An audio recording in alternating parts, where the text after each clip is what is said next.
The cans, they have a little circle for me to set the wick tab in to help me center the wick,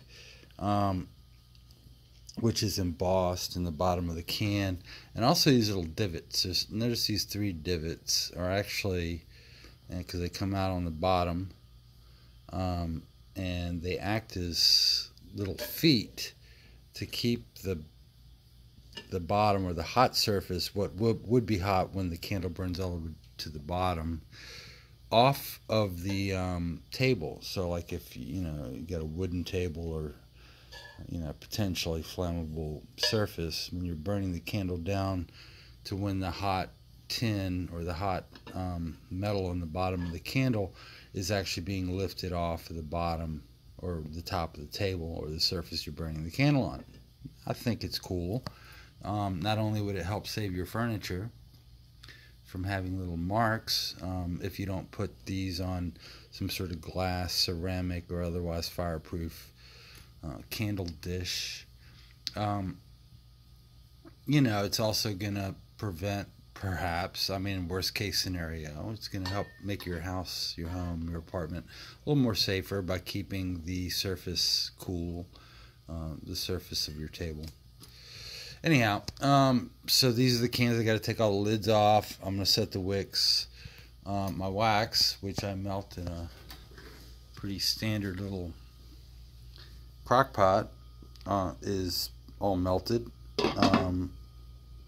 This is the 444, what I call the crunchy wax, and anyhow, I'll be getting that temped up. So what I do is I just measure how hot the wax is, because I need to add my fragrance. Well, first my color and then my fragrance. But I do that at 180 degrees or above, just so so I'm looking for 180. It's going to probably be a lot more than that. Yep, 200. 10, 220. Whoa, this is like hot. Okay.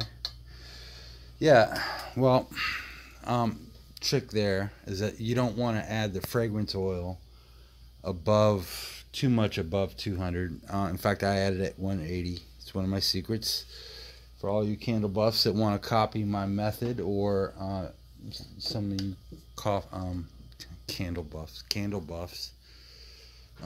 that want to try to imitate my process. Feel free. I've got 1,000 more secrets behind that. Anyhow, so I'm going to get my dye. I think I've already decided on a blue, because what I'm going to do is I'm going to be doing it, be my Valentine's Day candle bouquet, kind of like a flower English garden. So it's going to have a little bit of lavender, a lot of rose, and what have you. And I'll get started on that right away.